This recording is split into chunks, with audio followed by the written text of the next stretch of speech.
On today's podcast, I chat with Hayes about their work as a doula, photographer, and advocate for informed choice, and how they help clients feel more empowered and informed so they can have the birth and postpartum experience that leaves them feeling capable and proud.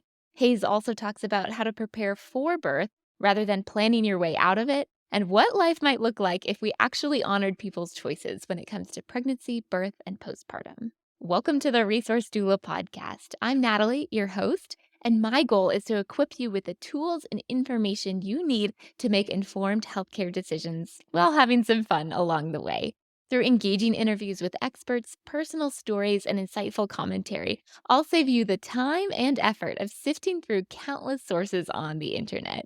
Consider me your personal resource dealer, because if I don't know the answer, I can connect you with someone who probably does. So, whether you're a seasoned health guru or just starting your journey, I hope this show inspires and encourages you every step of the way. Hayes is a full spectrum doula and photographer who's been providing support and services to South Central Alaskan families since 2019. They're a lifelong Alaskan based in Anchorage where they live with their 3 kids and little dog. Hayes is non binary and uses they them pronouns, and they're proud of how their unique perspective helps break stereotypes and dynamics that don't serve birthing people. Hayes' education and experience is in a variety of areas, including pregnancy, birth, and postpartum doula support, perinatal mental wellness, trauma-informed care, lactation and breastfeeding education, the physiology of birth, and professional photography. They also volunteer on the board of the Alaska Birth Collective, a nonprofit focused on support, education, and advocacy for pregnant and postpartum Alaskan families. Hayes is especially passionate about creating lasting change in birth dynamics that empower clients in birth and beyond. They believe that how we experience our birth makes a major difference in how we experience postpartum and parenthood, and it all starts with unconditional support.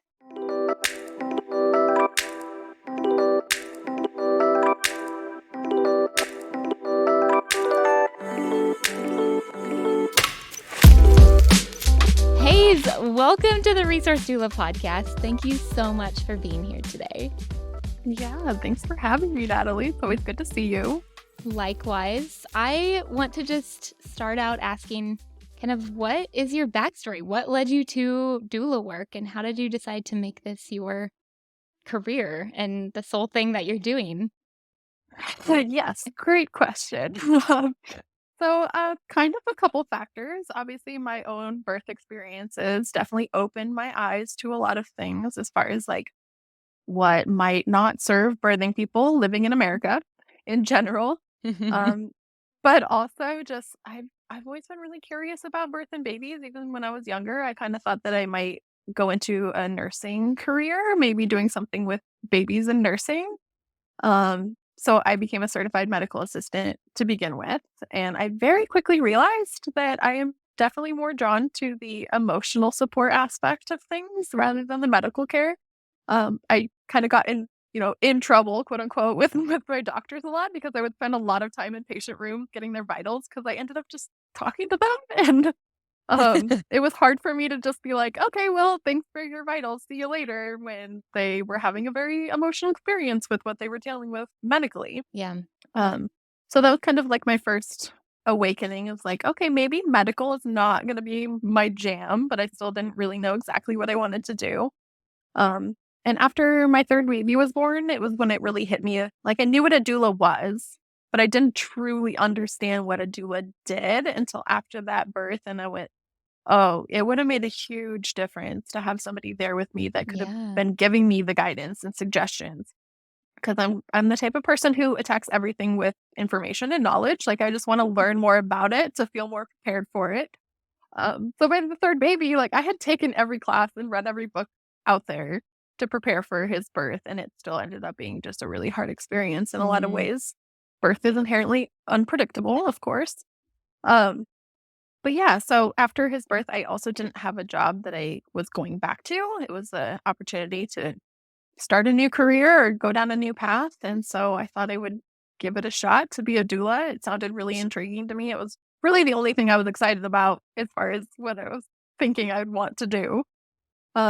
But yeah, and then once I became a doula, it made a lot of sense because Us doulas like to say, "You're born a doula, you're not made into one later, you just are a doula from birth, you just might not know it." Hmm. But yeah, I'm a very compassionate, empathetic person and always have been, so it's really a natural fit for me, and I think I'm good at it, I don't know. I think you're good at it too. Thanks. From all the things that I hear from other people. And just knowing Aw, you as a thanks. person, like, yeah, yeah, it's a very, very clear that it's what you're meant to do, so that's Oh, amazing. thank you. Yeah, I definitely feel like it's my passion and my purpose in life, Mm, for sure. yeah.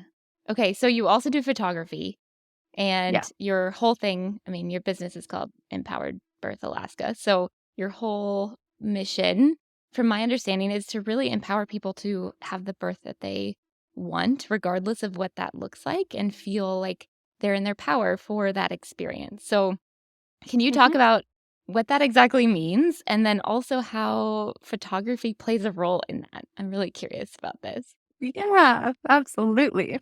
Okay, so to start, like, what an empowered birth isn't, it is not where you're having your baby, it's not avoiding all intervention.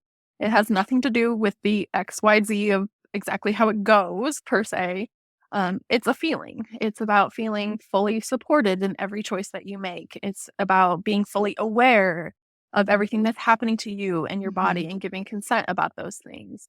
And it's generally just like not feeling judged. It's not feeling like anybody's, coercing you into certain decisions or guilting you into things. It's not even about not feeling fearful because you're probably going to feel fearful and anxious when it's something that like you don't know what to expect. But it's about feeling those things and knowing that you are capable of handling it and that you mhm, can get through it. Especially if you have a team around you that is supporting your ability to do that. But yeah, so like empowered birth is definitely more of a feeling and it can look a variety of ways. Like I don't for my clients, I don't care what interventions they want to have or don't want to have or where they want to have their baby. I just want them to feel good about those choices that they're making. So if they feel safest in the hospital with an OB provider, great. That's awesome. Like let's just make sure that we are prepared for that experience type mhm, of thing. Or, vice versa, home birth, that's great too. But if somebody is scared of having a home birth, that's probably not the best set for them to have a baby in versus a hospital where they might feel safer. But yeah, it's possible to have an empowered birth experience regardless of where you're having your baby and what happens during that event.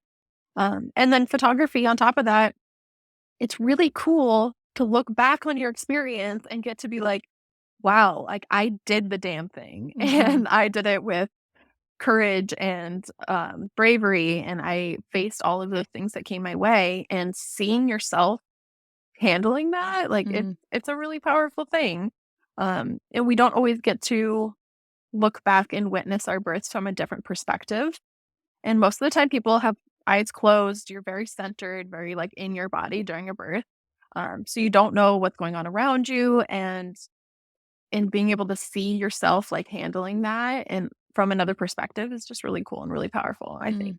Yeah, that's amazing. Oh, man. Yeah.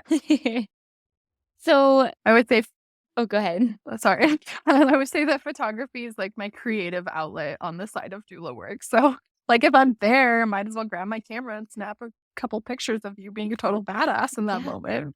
And they flow really well together, like, the supportive aspect and, like, who doesn't want, basically a bestie, like, cheering them on and taking photos of them Yeah. doing the thing, so, yeah, Yeah, yeah. exactly.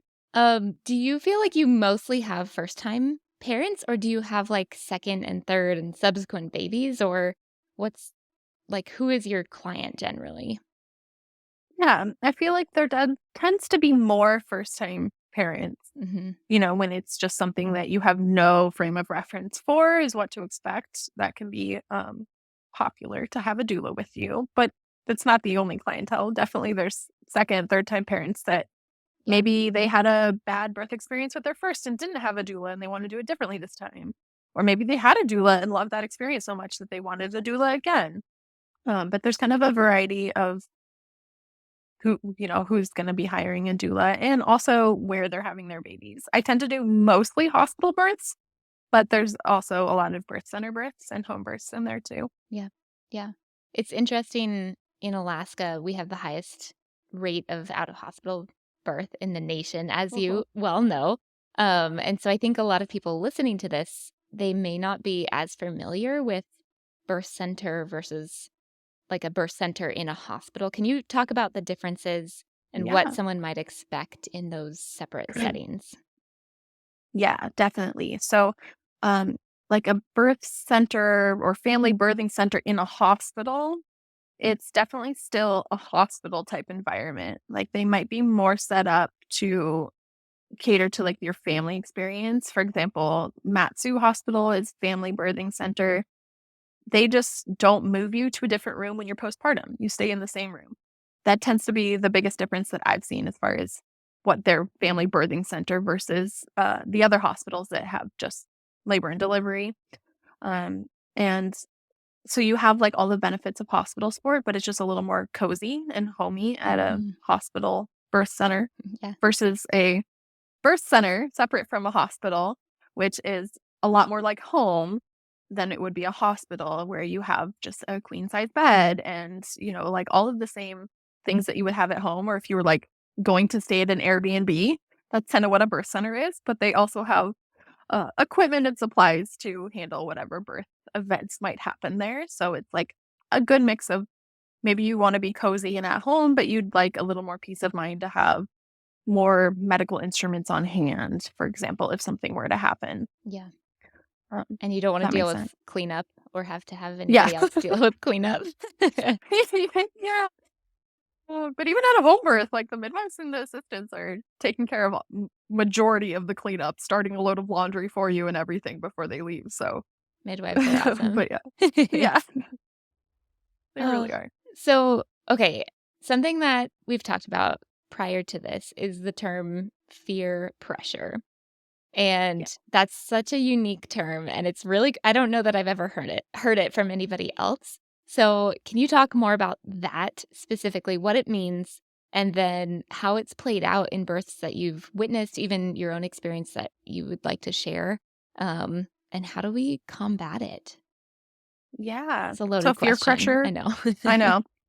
There's a lot to it. So, so peer pressure is obviously a play on peer pressure where you're, like, pressured into doing something, right? But it's when information is given to you in a way that sounds really scary, and so you are inclined to go with a certain decision based on that scary information, but you might not be getting the whole picture or getting to make an informed decision in that event. Hmm, So, for example, one thing that I hear a lot from clients or have heard stories about is my doctor said that I'm going to have a big baby.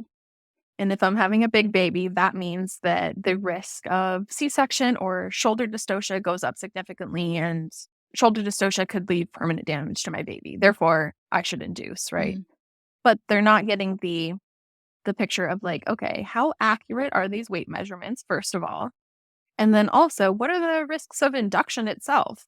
And having the ability to make an informed decision with like weighing the relative risks of each choice, that leads to feeling empowered in the decision versus fear pressure, which would just be like, I'm going to have a big baby. Something's going to happen to them unless I induce. And that's the best path for me. And that's just being fear pressured into induction yeah, type of situation. And it can show up in so many different ways and different scenarios and circumstances, even if it's personal. Like maybe a doctor didn't say anything to you that sounded scary, but in your own head, you are catastrophizing some event or some circumstance. Like if I have to have a hospital birth, it means that I'm going to be tied down and I'm not going to be respected. Like, so you're going to be fear pressured into having a home birth. Like, we got to look at all sides mhm, of the pictures here, and like that's not inherently true that that's going to happen to you in a hospital. Um, and maybe looking at what does a home birth look like versus a hospital and really getting the facts of it so you make that whole informed decision based on, the whole picture. You're not just getting one side of the picture. yeah, Um, Personally, that was always something where I feel like when in my birth experiences, I could tell when that was starting to happen and I attack it with information. I just want to learn more about it. But not everybody has the ability to go out and learn like every single different decision that they could make in that situation. And it's also really hard to access our thinking brain when we're in labor. yep, So if those things come up when we're already in labor, and you're feeling like, "Oh my god, I need to make this decision or something bad's gonna happen to my baby," like, making a decision under fear doesn't feel very empowered. Mhm. It doesn't feel very good at all most of the time. Um, Yeah, and but other things in life, not just birth as well. right. Yeah. Yeah, exactly. So I want people to feel good about the decisions they're making by getting the whole picture and not just having the scary part of it being fed to them, Yeah. if that makes sense. Yeah. Yeah. I've also heard, if a provider is just giving you all of the benefits of some type of situation, whether it's an intervention or a medication or a whatever it may Mhm. be, if they're only giving you benefits, then that's a clear sign that you're not getting the full picture. And then the reverse of that too, if they're doing the scare tactics and they're giving you all of the bad things that can happen and none of the Yeah. good, then same thing, you're only getting half of the story. And Yeah. potentially Or not even just go yeah, ahead. no, just giving like one suggestion as far as like this is how we should navigate this. Mhm. But like there's so many other choices that you could make in this situation and not just like induction is not the only option here type of Right. thing. Right. And the type of Yeah. induction and the questions that you can Yeah. ask about every single step along the way. And Yeah. like, yeah, Yeah. one of my favorite questions that clients like to ask is what happens if we wait? Like, what happens if we don't do anything for the next hour or however long it is? Yeah. And then maybe you might get more of the full story if you Mhm. ask that Yeah. question. I've even heard like when people do want to get epidurals, they might be told in a hospital, well, you should get it now because the anesthesiologist is about to go off or they're about to go into something else and you might have to wait longer. And Mm, that doesn't feel accurate to me at all from what no. I have experienced personally. Um and it's also just real crappy to do that to somebody to pressure them into making the decision sooner than they might have made it otherwise. Yeah.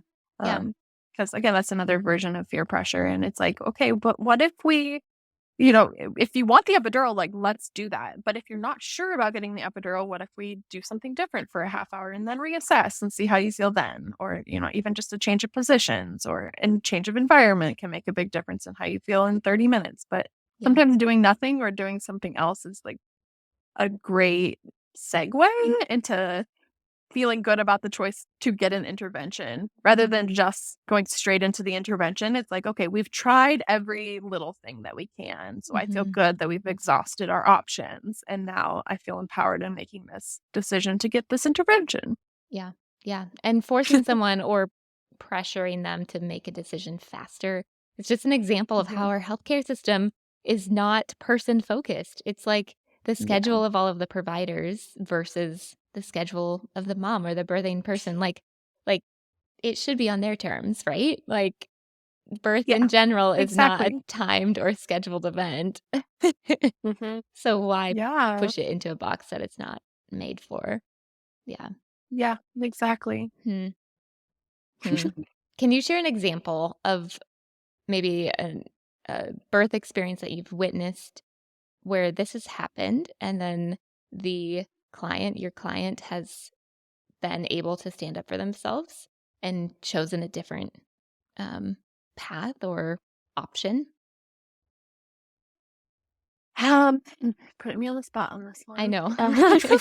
Or maybe they chose that intervention, but they felt better about it because of what they knew and because of your support. Yeah, no, I feel like the first thing that comes to mind is when people want to avoid all interventions, but then they end up getting interventions Yeah. later on.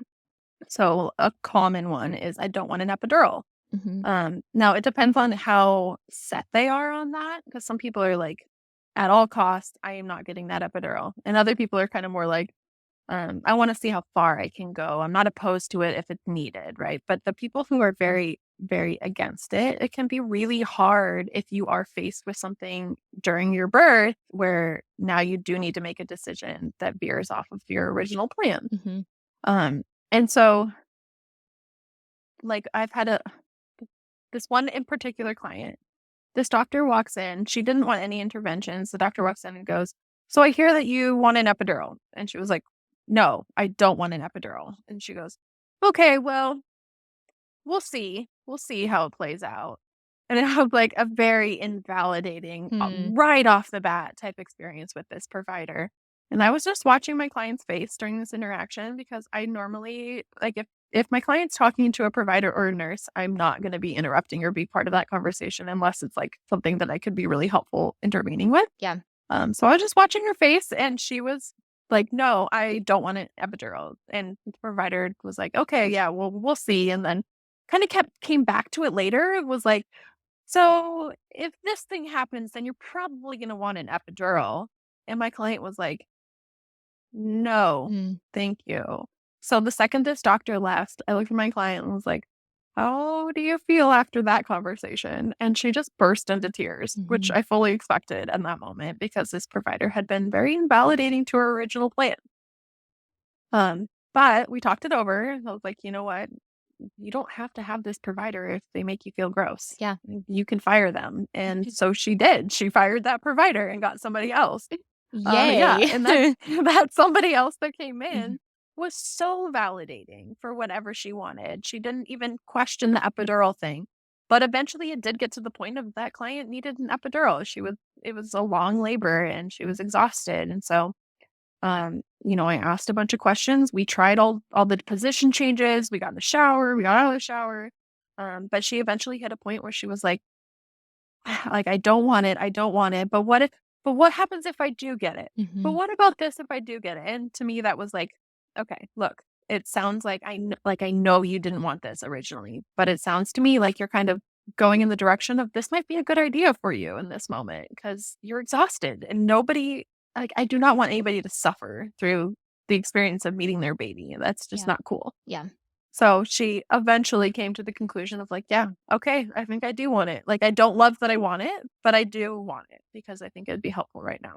Mm. So it went from a very invalidating experience to a very empowered one because she eventually got to make that decision for herself without any of that external pressure Yeah. from the providers, from the nurses, from anybody. It was just a matter of when she was ready to make that decision. Yeah. And it's a hard like, that's sometimes the hardest part about labor and birth is making the decision that veers off of your original plan. Yeah. Yeah. Mm. Yeah. No, that's an incredible story. I think more people need to hear that you can fire your provider. They work for you, Mhm. not the other way Yeah. around. How would you tell somebody? So, somebody who's pregnant is listening right now. They're like, okay, I'm prepping for my birth experience and I want to know the signs of suffering versus working through and laboring well. Like, what is that shifting point that you look for with clients, or how would someone know, like, okay, I'm getting to that point where I need to kind of have a mindset shift and make a different decision um, without going into the land of suffering. Yeah, totally. I look for how in control they are during contractions especially, and how grounded they seem. Hmm. So, to me, that looks like, yes, this contraction might be really intense, really powerful contraction, but they are able to take big breaths through it. They're able to, remain using low sounds. They're not just like screaming their head off through the Mhm. entire contraction, right?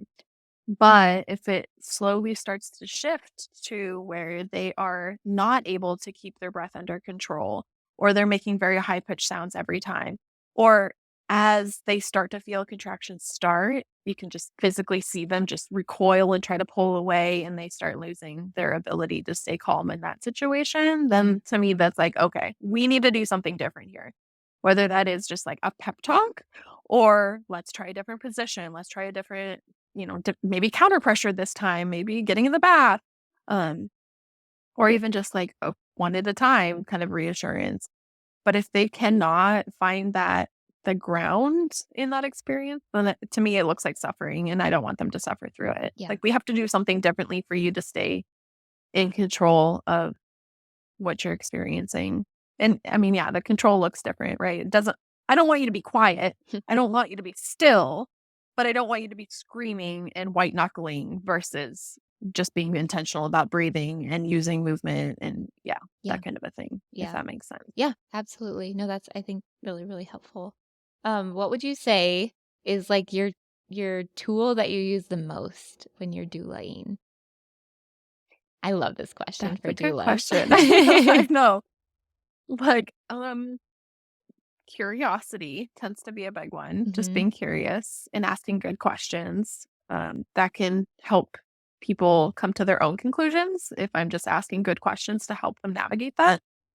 Um, breath, I'm always listening to breath. If they are taking long, big, slow, deep breaths using low sounds, like that's ideal for sure. So I'm going to be constantly reminding them, okay, now take another deep breath and relax Mhm. back down.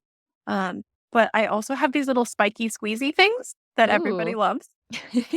So I don't know, most people might have heard of the comb trick where Yep. you squeeze the comb and that gives you sensory sensation into your hand. It draws your brain's attention away from the contraction sensation, and that is super helpful, but combs are not made for that, obviously. So I have these little tools that are made for giving you sensory input by squeezing them. Oh, They have nice. they're like little spikes, but they're not sharp spikes. So you're gonna have like dots all over your hand when you're done. And I've had to literally be like, okay, no, give this to me now, and like pry it out of their hand. I'm like, now catch your baby. You can't catch your baby with this in your hand. Oh, Because they're very helpful. that's great. That's great. Maybe you can share a link and I'll put it in the show notes so people can Yeah. get those as well. Um, yeah, I think the the interesting thing about doula work and, like, just hearing stories, having done some doula work in my background, right? And then also Mhm. listening to you talk, it's really, I think, the powerful work happens inside the client. It's not all about, like, the gadgets and the massage tools and all the different things, but it's more so how the client is responding and navigating that experience regardless of what comes their way, right? Like the Yeah. Spartan race of birth that it is. Yeah. Yeah, exactly, exactly. And there's always such a joke in the doula world, like, new doulas have their doula bags. It's, like, all of the tools and all of the, like, little gadgets and gizmos that they can think of that would help a birth, but, doing this for 4 years, my birth bag consists of a change of clothes for me, a whole bunch of snacks for me, Yep. and then like, a tiny pouch of, like, those spiky things and some coconut oil, and that's kind of about it. Yep. Yep. You don't need much, and I tend to just I'm good at adapting and using what we do have on hand and stuff like that. So, yeah, you're totally right. Yeah, absolutely. Okay, so I want to kind of pivot just a little bit. It kind of relates to the suffering concept.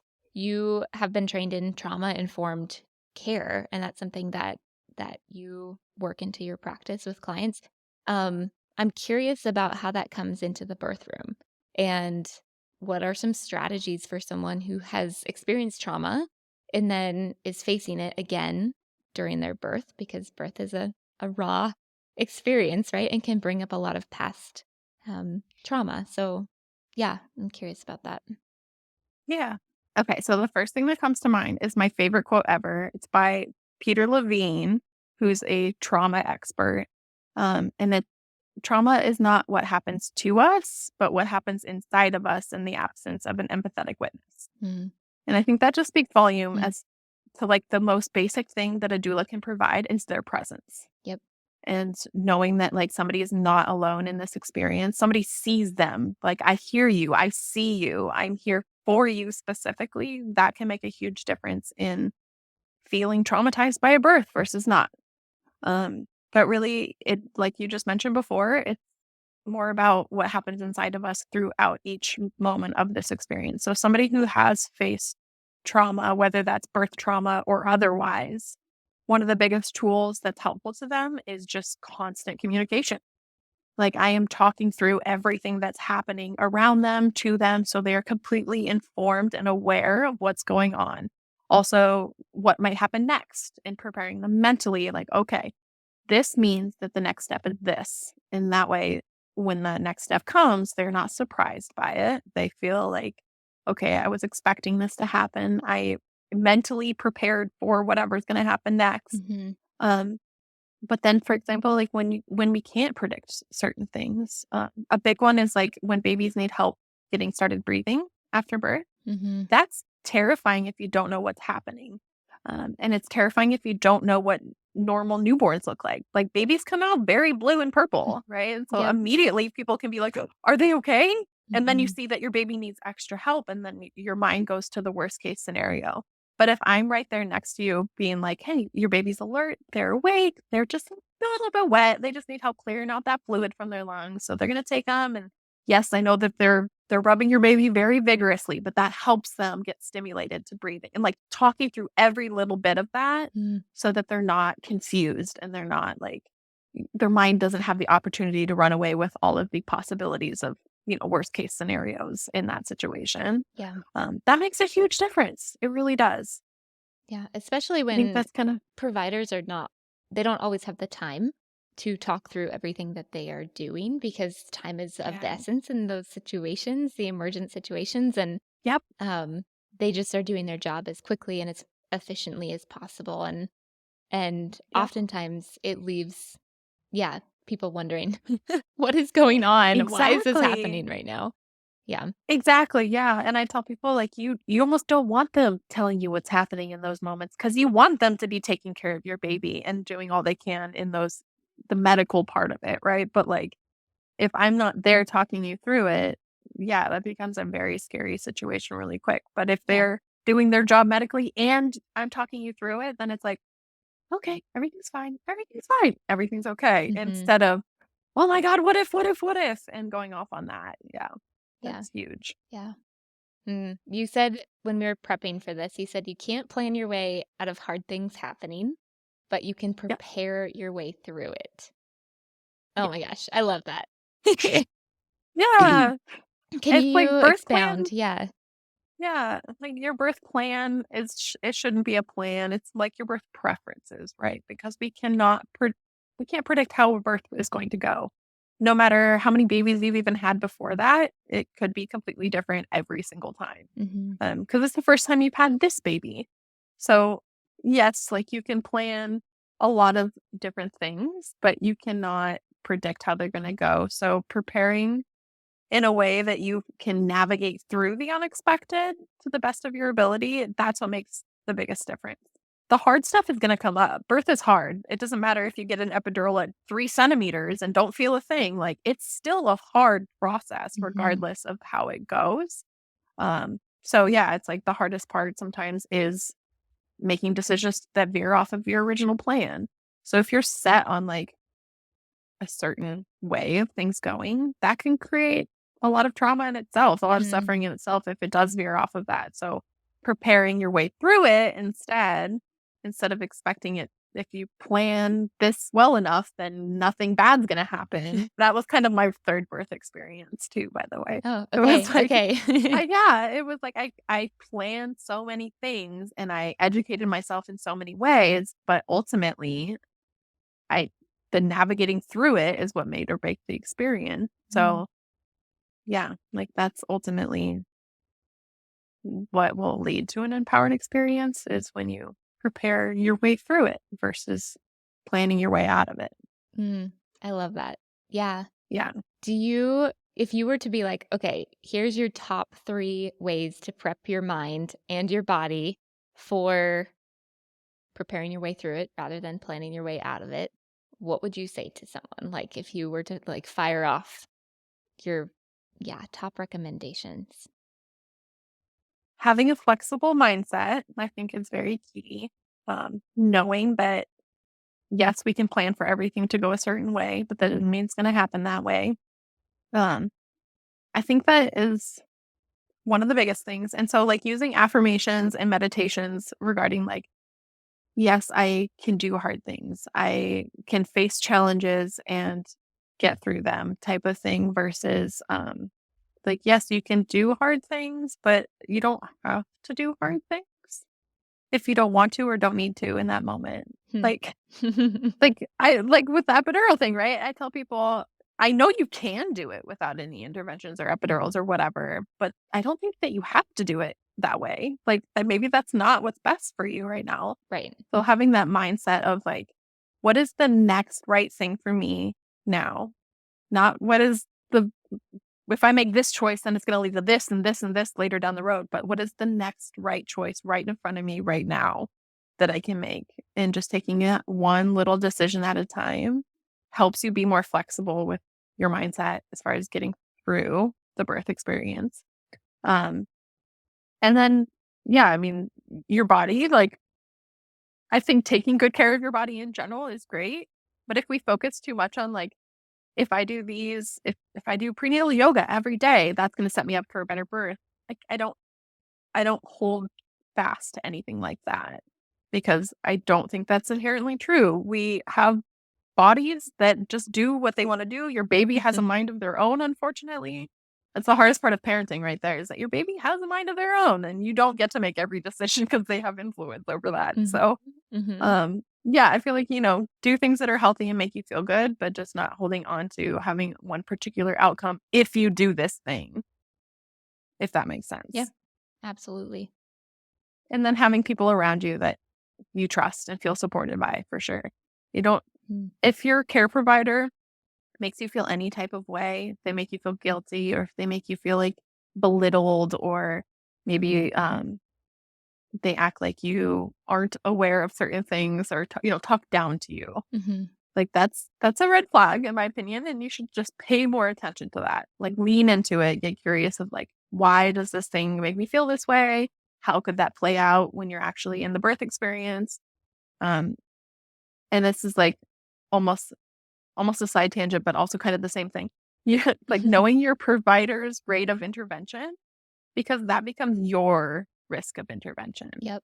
So if your provider has a 50% C-section rate, it's important to be aware of that because then your risk of C-section is 50%, like inherently. So setting yourself up with a team that you feel good about and that you trust, regardless of, what happens, you want your care provider to be aligned with yourself and where you want to go with this experience. Yeah, and to trust you. I think that's like Yeah. ex the Right. example you shared of that provider wasn't trusting of your client who said, "No, I don't want an epidural," and they didn't trust that Yeah. answer. So, um, I could yeah. probably go on a little mini tangent about how we live in a patriarchy. Misogyny is real. And when you are a woman giving Mhm, birth, and maybe I don't really know if it's a male OB or just an OB in general, but like the authority figure in that situation can make us feel small as is without them saying things that add to that. So it's important to be aware of how our society can also be set up to disempower us in certain ways and how to navigate that part of it too. Like believing women when they say something. Like if what you a tell me novel something, I concept. believe you. I know, right? And it just makes me roll my eyes so hard because like, yeah, why wouldn't you believe somebody when they're sharing what their experiences or what their feelings are or whatever? Like it's not up to me to be like, I think you're wrong. Like, how do I know? I'm not you. Right. Oh, man. If you could, like, wave a magic wand and change the world as far as birth and healthcare and women's healthcare, like, what would it look like? What would it look like? Well, we'd be under a matriarchy and not a patriarchy, but that's a really hard question. I I don't know. know. Like, I don't, ideal situation. Okay, walk yourself through, like, if you were a client of yourself, I guess, or, like, if you were walking the path of getting pregnant, having a baby, and going through postpartum in America, if you can do it, if you can kinda just walk through that, what would it look like in a matriarchy like my system? ideal. Yeah, like the ideal situation.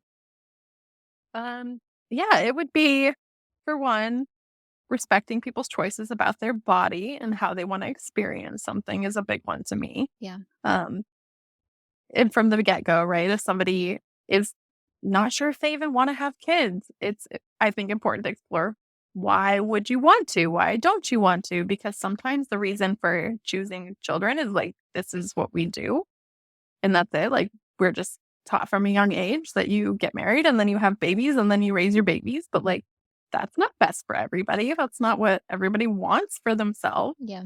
So it starts there. I was like, your reasons why. Yep. And then from that point, it's like, for one, I think we're getting better about the belief that women are strong in general. We can handle hard things, right? And like birth is something that is hard and challenging, and we can handle it if we want to Right. without any intervention.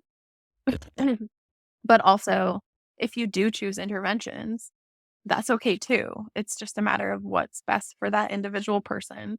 Um, there's a lot of morality that can play into birth choices. Like if people do get an epidural and then they're like, "Oh my god, that means I failed or that I'm not Mhm. strong," but like that pisses me off for lack of a better word there, because it's just not true.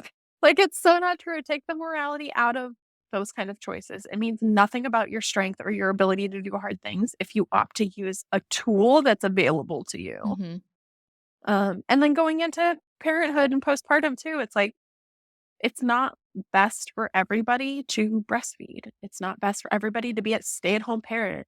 It's not best for everybody to parent a certain way because that's not what works for them. So letting people make those choices in a way that doesn't make them feel guilty about choosing one thing over another is really key.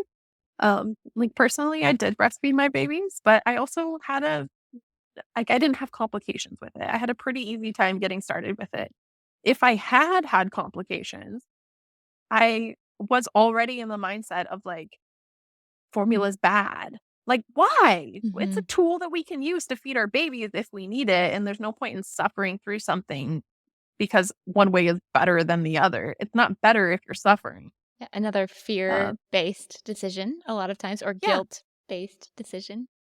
Yeah, Mhm. which also leads into, like, stay-at-home parents. If you wanna stay home with your babies, then that's great, but if you are staying home with your babies because you think that you should and because it makes you a "bad parent," quote, unquote, um, to go to work, like, I don't love that. Mhm. Personally, not built to be a stay-at-home parent. I very much like the opportunity to go out into the world and be around other grown-ups and, Yeah, do things that I love to do as an autonomous human being and not just a parent. yeah, Like, I'm more than just a parent, and so is everybody else that's having babies, yeah. if that makes sense. It does. It very much does. Okay. That would be my ideal. Do you You're think more than just yeah. that. Do you think we'll get there? I think eventually. Yeah, I think we have a long way to go. There's a lot of systems in America that need some help and yeah, support, but I think the trend is going that way for sure. which is awesome. I think that's great. Mhm. Yeah. Yeah. I think yeah, not just being a parent. I think with, like, I don't know, there's a lot to say about, like, the community and the village that doesn't exist right now, and Yeah. no one was ever meant to be just a parent and do it by themselves. Like, that Yeah. was never a thing until somewhat recently. I mean, I don't know history-wise exactly the number of years, but, like, why aren't we emulating what we used to do and surround families with support and meals and care and help with Yeah. house chores, and if they wanna go to work, then they have childcare, like, the the village mentality, I would love to see that come back as well to allow more Yeah. freedom, right? Yeah. We just can't be it all. We can't do it all. We have to pick and choose just to save our energy and protect our peace Yeah, in a lot of ways. which is why we outsource Yeah. doula support. Yeah. We hire a Yeah. doula. Yeah, Exactly. Exactly. yeah. I think that decision starts kind of a trend as, like, from my perspective, if somebody is deciding to hire a doula in birth, then they're more likely to ask for help during parenthood, right? Yeah. And postpartum, which is great. So, Mhm. I don't know, maybe it'll become more of the norm. Yeah, definitely. And kind of like on that note, that makes me think of some situations where there's people who might want doula support, but their partner doesn't for Yes. whatever reason. Like maybe there's just a misconception about what a doula does, or maybe they just feel like it's not needed or whatever. But I'm a firm believer that if one partner wants support, then you should get support. Mm. Like if the other partner doesn't, okay, but you should get support if one person does all Yes. the way through parenthood, right? Yes. 100%. It's a teamwork situation, and yeah, Yeah. compromise sometimes for the person who usually doesn't want it ends up realizing that they needed it and enjoyed it and loved Yeah. having support. So, Yeah, I mean, partners tend to be, like, the biggest fans after a birth. It's like, "Oh my god, I can't believe I can't imagine doing that without you here," type of thing, and Mhm. that's usually partners gush over that Yeah. almost more than the birthing person sometimes. Oftentimes, I felt like my role as a doula in the past was, like, bringing the dad snacks more often than I was, just supporting the partner most of the time. Yeah. Yeah, I kind of give, like, a mini lecture to partners during prenatal visits of, like, "If I tell you to go take a nap or go outside for some fresh air or go eat something, do it." Mhm. Mhm. Don't be like, "I'm good, I'm fine, I'm okay." Like, you gotta take care of your own needs so that Yes, you can take care of both of them. So, absolutely. same concept with having a doula with you to help take care of you so that you can then take care of your baby. Yep. Ah, yes, I love it. Okay, can you talk a little bit about your favorite resources? So someone who wants to Yeah. learn more about having an empowered birth, like accounts, books, any kind of films or things like that that you have up your sleeve. Yes. Okay, so I did think about this a little bit.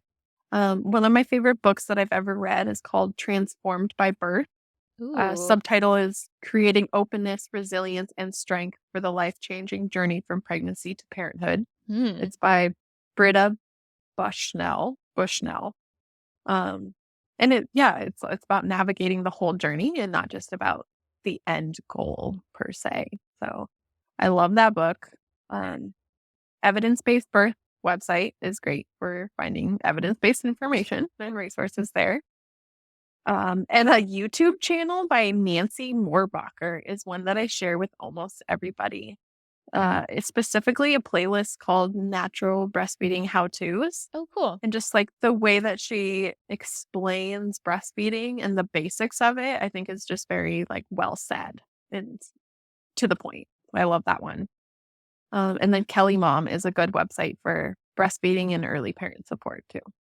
Awesome. Those are like my top ones that I could think of. I have I not know read there's that lots of book. great. I'm very excited to Really? read it. Yeah, Okay. yeah, Yeah, you should read it. Let me know what you think of it. I will. I know there's lots of great social media accounts and stuff too, but honestly, I'm terrible about social media, so That is I A-okay. just get on there. Yeah, I just post about business stuff. That's like the only reason I get on there. Yeah, yeah. I think we could all use a little less social media in our lives as well, so that's just fine. Yeah. The I will link all of those in the show notes for this episode too, so people can easily Perfect. find them. One of my favorite things about interviewing people is I get all of these recommendations. Like, I have a list of books that I need to read now, which is piling up, but I'm very excited about, yeah, getting everyone's, top recommendations. So, Yeah, if you were to give, like, one piece of advice for our listeners, what do you want everyone to know? um, I guess the number one thing that I would give advice on is that, like, everybody's different in the sense of we've all had different experiences throughout our entire lives that have added up into who we are today. So it's important that people meet you where you're at in birth and not expect certain things from you based Mm, on whatever, just knowing that like we're such individual people. And therefore, two different people can experience the exact same event or circumstance and walk away with two very different feelings about what just happened. So again, doesn't matter the XYZ of how your birth goes. It just matters how you feel about how it's going during the event.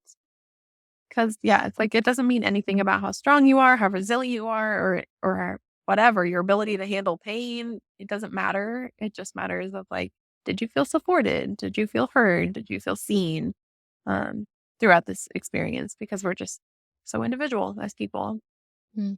Thank you for sharing that. It's great. Yeah. Needs to be the perspective of a lot more people in the world. Yeah. Yeah, I think so. I think that that's very helpful in so many different situations and circumstances to remember that. For sure, for sure. Okay, my last question for you is what's your favorite current wellness habit that you're incorporating into your own daily life? So my favorite one to share with people too is stretching like a baby when you wake up. I like Like that. full on arms up, arch your back, pull your knees up, like the full big baby stretch. It feels so good. I would agree. When But did we stop doing that? Like, I know, right? I don't know, like, generally, we stopped doing it at some point, but working with babies and seeing them do it, just it always reminds me of, like, "Oh, that feels so good. Yes, let's mhm. do that." Like, you know? That's probably my favorite one. But also, I am very intentional about protecting sleep and protecting my energy from Mm, things that drain it. So, I encourage other people to do the same, whether that's, like, saying no to certain things that maybe you feel pressured into doing, but doesn't really fulfill you, or setting really firm boundaries with certain people in your lives because you know that they tend to drain your energy more than fill it. Um, and protecting my sleep in the sense of like, yeah, it's really hard to just turn off a show sometimes and go the frick to bed, but you just need to yep. because you feel so much better in the morning if you just turn it off, go to bed. Mhm, mhm. So I try to be very intentional about that. It's almost like parenting yourself as an adult.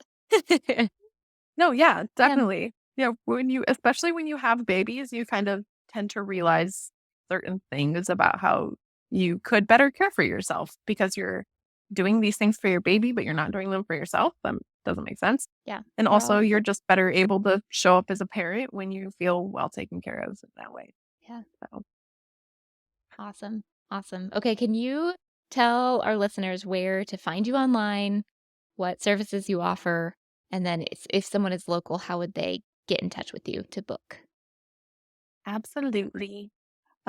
So I have a website, www.empoweredbirthalaska.com. Pretty easy. You can find me also on Facebook and Instagram. It's at Empowered Birth Alaska everywhere.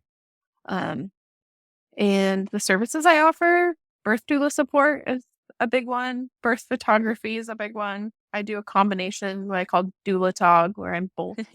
And then I also do postpartum doula support and lifestyle photography. So that can be maternity and newborn, just very like chill setting type photography. Um, yeah. And if you want to book with me or want to get in touch with me, there is a contact form on my website or linked in social media, I think. Yeah. Fill out my contact form and then I will be in touch very shortly to set up a consult where we can just chat and make sure that we're a good fit for each other and get to know each other a little bit that way. Fabulous. Thank you. And I'll link all of those as well in the show notes. So no one has to Cool. remember the website. Perfect. Yes. Well, thank you so much, Hayes, for being here and Yeah. sharing your time and energy with us today. I really appreciate it. Thank you so much for having me, Natalie. Always Of a pleasure to course. chat with you. Likewise. I loved my conversation with Hayes. Clearly, you can see their passion and empathy when it comes to supporting moms and parents who want an empowered birthing experience. I have linked all their recommended resources as well as their sites and social pages in the show notes so you can find them easily. Please remember that what you hear on this podcast is not medical advice, but remember to always be an active participant in your care and talk to your healthcare team before making important decisions. If you found this podcast helpful, please consider leaving a 5-star rating on Spotify or writing a positive review in Apple Podcasts, as this really helps other people find the show. Thank you so much for listening. I'll catch you next time.